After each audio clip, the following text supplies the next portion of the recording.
Assalamualaikum warahmatullahi wabarakatuh. Perkenalkan, nama saya Kania Arsita dengan NPM 6021210030. Pada kesempatan kali ini saya akan membahas mengenai metode assessment center dan juga jenis tes serta tools yang digunakan dalam metode assessment center. Sebelum kita beralih ke jenis tes dan juga tools yang ada di dalamnya, kita akan membahas terlebih dahulu mengenai definisi sebenarnya apa sih assessment center itu. Jadi metode assessment center merupakan seperangkat prosedur yang biasanya digunakan untuk menilai maupun mengukur apakah individu itu kompeten atau tidak. Kompeten di sini maksudnya adalah apakah individu memiliki kompetensi seperti skill, ability, dan juga knowledge yang memang dibutuhkan dalam posisinya. Kemudian biasanya metode assessment center ini digunakan oleh manajemen sumber daya manusia dalam melakukan pemilihan karyawan baru, proses kenaikan jabatan, pengembangan kompetensi, maupun evaluasi kinerja karyawan. Kemudian di dalam metode assessment center, kita dibantu oleh tes simulasi, di mana tes ini merupakan seperangkat tes yang digunakan untuk melihat bagaimana individu ketika dihadapi sebuah situasi maupun masalah ketika mereka kerja, bagaimana mereka menghadapinya, bagaimana mereka mengatasinya, dan bagaimana mereka tetap bekerja dengan baik ketika dihadapi di suatu situasi yang memang nyata seperti itu. Kemudian dalam tes simulasi ini biasanya yang dilihat ini bagaimana individu mampu menyelesaikan masalah dan juga bagaimana critical thinking yang dimiliki individu tersebut. Lalu apa saja sih yang ada di dalam tes simulasi? Apa aja sih jenis-jenis yang ada di dalam tes simulasi? Yang pertama ada group discussion, di mana biasanya group discussion ini peserta akan diminta untuk membahas sebuah persoalan ataupun permasalahan yang memang sebelumnya sudah diberikan oleh tim asesor. Kemudian di dalam group discussion terdiri dari dua jenis. Yang pertama ada leaderless dan yang kedua ada focus group discussion. Apa sebenarnya perbedaan kedua jenis tes group discussion ini? Jadi kalau jenis leaderless group discussion merupakan sebuah group discussion yang dimana di dalamnya itu tidak terdapat pemimpin atau tidak terdapat fasilitator yang memberikan arahan sepanjang jalannya grup diskusi. Jadi peserta harus secara alami menunjukkan kemampuan bagaimana mereka memimpin sebuah grup dan bagaimana mereka bekerja dalam grup, dan juga di satu sisi mereka harus memecahkan permasalahan yang memang sudah diberikan sebelumnya. Lebih fokus untuk melihat kemampuan interpersonal, bekerja sama dalam tim, dan juga komunikasi yang dimiliki individu. Kemudian yang kedua ada focus group discussion, di mana dalam group discussion jenis ini mereka terdapat fasilitator yang memang berfungsi atau bertugas untuk memandu jalannya diskusi dan juga memastikan semua kandidat ikut berpartisipasi dalam kegiatan diskusi. Jadi kalau fokus group discussion ini lebih melihat kepada kemampuan bagaimana individu menganalisis masalah, bagaimana individu bisa menghasilkan sebuah solusi terhadap permasalahan yang memang sudah diberi sebelumnya, dan juga bagaimana sih individu mengambil keputusan jika dihadapkan sebuah permasalahan. Kemudian jenis yang selanjutnya adalah role play. Jadi role play merupakan sebuah jenis tes di mana individu biasanya atau peserta tes diminta untuk memerankan atau menjalankan atau melaksanakan sebuah skenario yang memang sudah diusung sebelumnya. Misalnya individu tersebut melamar sebagai sebuah customer service, kemudian individu diminta oleh asesor bagaimana cara kamu menghadapi sebuah klien dengan kondisi sedang komplain ke perusahaan, bagaimana cara kamu menghadapinya. Kemudian peserta akan mencoba untuk memerankan role play tersebut, di mana asesor bisa menjadi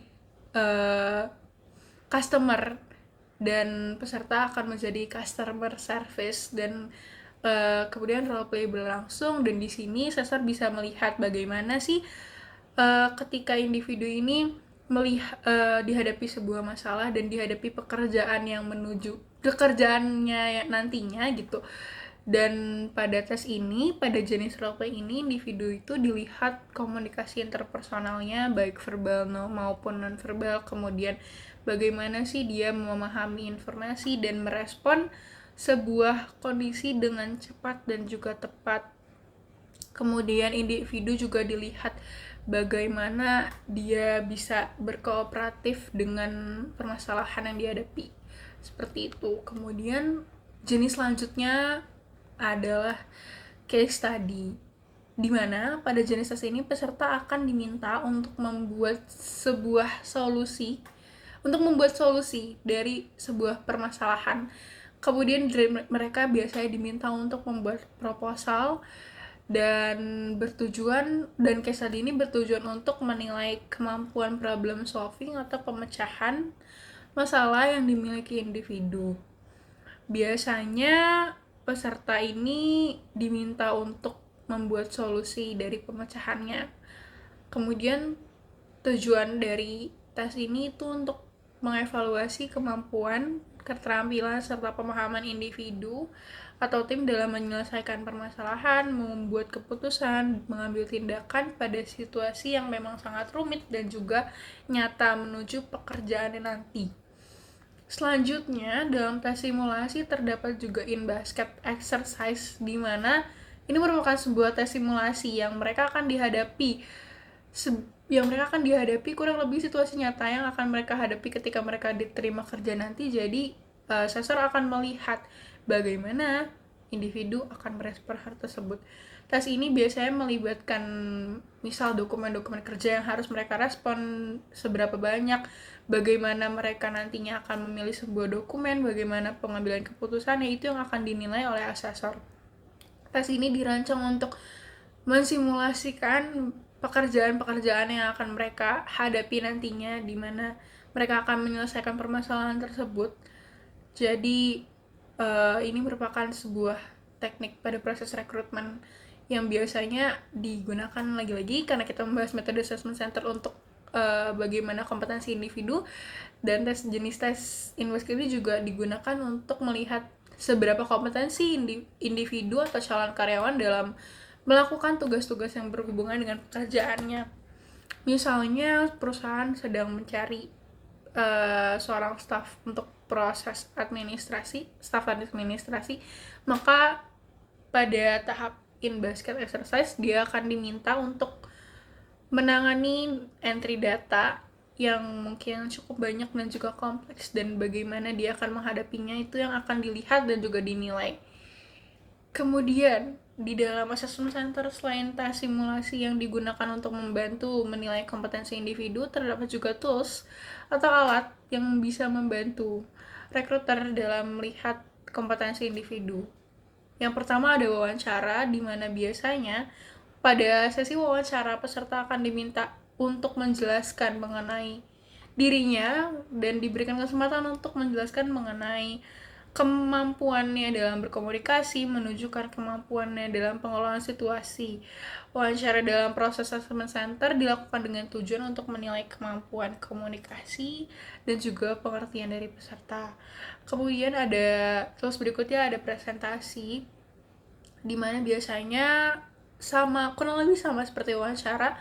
Presentasi digunakan untuk melihat kemampuan komunikasi individu, berpikir analis, dan juga keterampilan dalam menyampaikan sebuah informasi yang dia punya, dan argumen ataupun solusi terkait topik yang diberikan.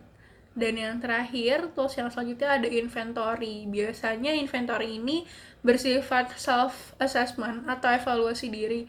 Contohnya mungkin tes kepribadian, dan biasanya tools ini merupakan tools pelengkap dari tes-tes simulasi sebelumnya yang telah saya jelaskan. Mungkin sekian yang dapat saya jelaskan mengenai apa itu assessment center, jenis tes yang ada di dalamnya, dan juga tools yang digunakan dalam assessment center. Kurang lebihnya mohon maaf. Assalamualaikum warahmatullahi wabarakatuh.